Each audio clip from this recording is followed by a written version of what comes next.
Well guys, welcome back. It's a good day. We're back on Eric's field. I'm excited for him. I think he's excited. He should be. The yield is phenomenal out here. Don't look at this. This is white mold. Busted loose in his field and took off. But overall, best field we've been in so far. He should be proud. He got lucky. The rainfalls hit this area a little heavier and all the stars aligned. Besides the white mold, that's kind of an issue, as you can see right here. But the yield is still good. Currently, even with the white mold, 60 bushel beans. That's the best we've been in this year. You cannot complain. Since the frost, they've dried down a lot. The plant's dead. Things are going pretty good. The sample's pretty decent. And he's loading his first truck of his own beans. I'm excited for him. New adventure for him.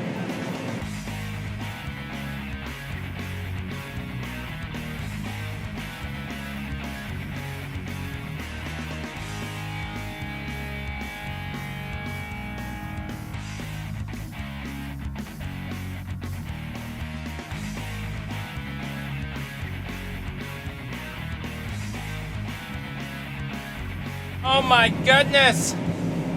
Horrible line selection, wrong angle with the wind. It's coming right over the machine. I punched through the field 2 days ago and made my line, and well, once you got your line, it's kind of annoying to switch it. This ain't good though. This is really not good. Air filters are gonna get all clogged up. So sad. But I cannot believe how much this fields came around. We opened them up. I don't know, I'm sure the camera probably doesn't show it, but do you see those little black dots in there? That's actually the white mold spores, I believe, is what that is. I can see them coming through on my camera here too. You can see there's one, there's quite a few of them. But that's just what happens when white mold takes over. Certain fields are more prevalent. Actually, if you raise black beans, you're more susceptible to white mold in your soybeans. So that's kind of why when you put black beans on a field, you do corn, black beans, corn, black beans, because white mold don't affect corn. It actually kind of eliminates it. So that's kind of why we will be doing that rotation on our black bean acres. This field, the previous farmer, Eric's uncle, I'm assuming this has had black beans on it. So that is probably why there's a little bit more white mold pressure out here. But this is actually Eric's grandpa's farm, so kind of cool. He gets to farm his grandpa's land, and I'm glad I could be a part of it. So this is the first year with AutoPath, and let me tell you what, I really dig this. So up here, right here, if you can hear me, you can see all the planter rows.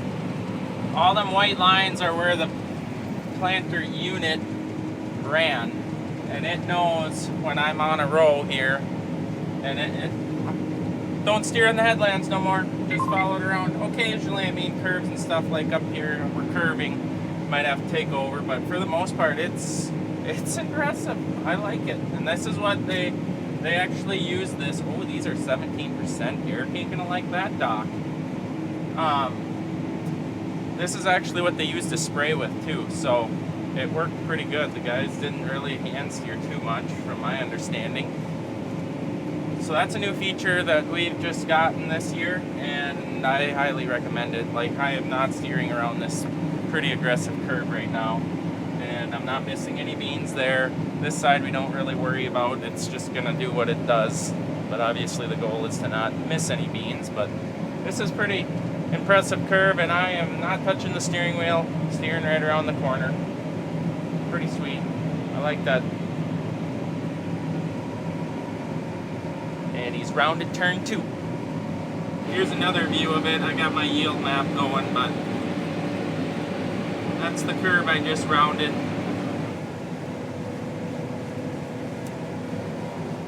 Well, here goes the last strip of Eric's first field. He has one more 80 of soybeans. Not ready yet, but we do have another field to go to after this. Don't you worry, we will keep on moving along. It's going to be hopefully a pretty decent day of combining. This field went pretty quick.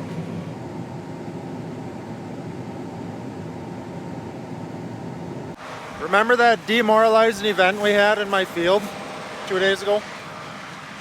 We're back. They have dried down.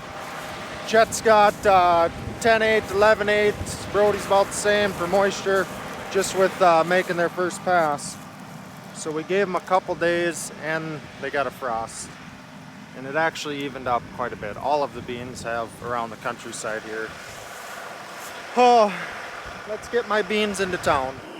Well, this is an awesome feeling. My first bean field. Has anybody dispatched My first bean field has been harvested. I love it. I love it. All year long, watch the crop grow, take care of it, make sure it's happy, and finally get to see the benefit of that. It's actually a really good yield. I don't know what the final number is, but we're getting 60 plus bushels an acre here, which is good for how dry it's been this summer, so I'm happy. I got one more bean field. That'll be later this, well, probably next week, and then we'll be into corn obviously eventually, but this is a good feeling. Very good feeling. You guys see a combine? This ain't gonna work. Way too dusty. I can feel the air filter screaming in this tractor. We're on mile-long rounds now. I gotta unload them when I can, but we are not going to be able to go this direction. It's windy. These are some grade A beans. Nice seed quality. Clean. This is what combining soybeans is supposed to be like, I guess. Not the green swelled up ones from the low spots. These are nice. Oh, there's some green pods. Don't look at those ones. Well, we had to line them up and get a group photo for Eric's first field. It's pretty pumped. So check that out on the Big Swede Instagram account. Just got a bunch of dirt in my eyes and it's burning. So next field we're going to, mile-long rounds, so that'll be fun. I'm excited for that. I like mile-long rounds. They get boring, but you get a lot done. So Randy made the comment to Eric, well, your beans did a lot better than my first year farming. His first year was 89, and it was a drought basically, and then like severe, and then hail damage. You got 4 bushel to an acre. So I'm glad we're not looking at that. But they survived it, obviously. Still giving her. It's not something to be proud of, 4 bushel to an acre.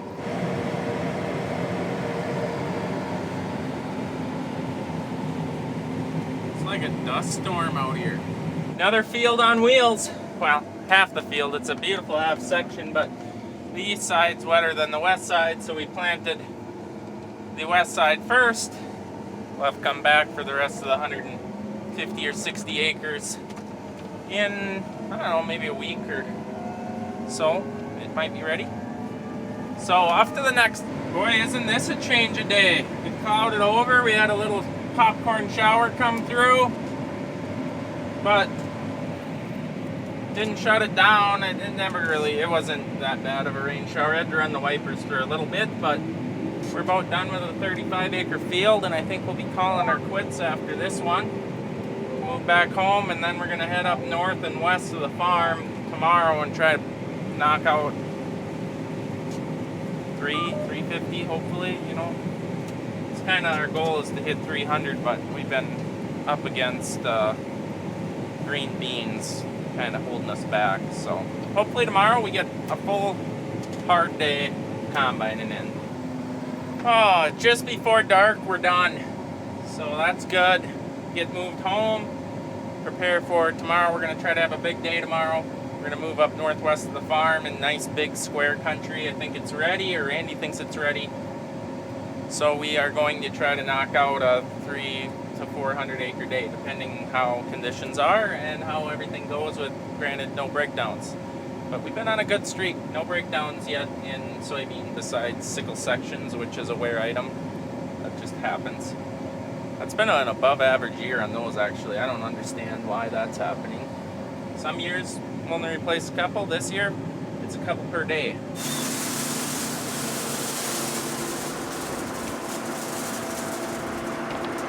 What an absolute gorgeous night it is outside. Oh, well, I'm waiting for Eric. He's unloading his last load of the night and get him hooked up, and we're only 4 miles away, so not too bad of a drive home. Come on, Eric! Oh no, I broke one way up where you don't want to break them. This is the worst area here where it's all doubled up. Right here, not so bad to change them. Right here though, not cool. There's one busted one. Let's see what else we find. Here's one with just the tip missing, but that should be fine. Looks like I only broke 2.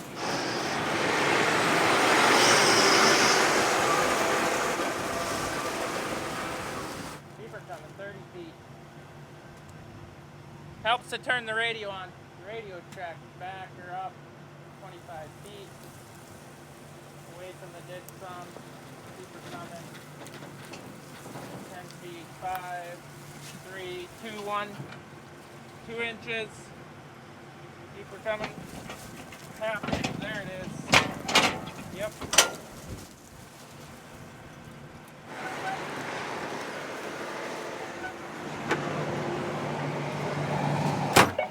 Day and night shift, huh? I guess. Day and night shift we got? Yep, you coming with? Yeah. Light up the tip for him so he can see what's going on.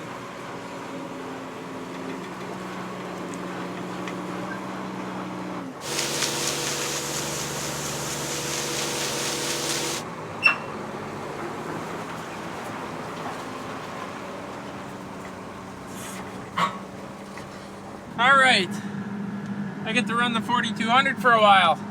That should be fun. Oh yeah, burning the late night oil.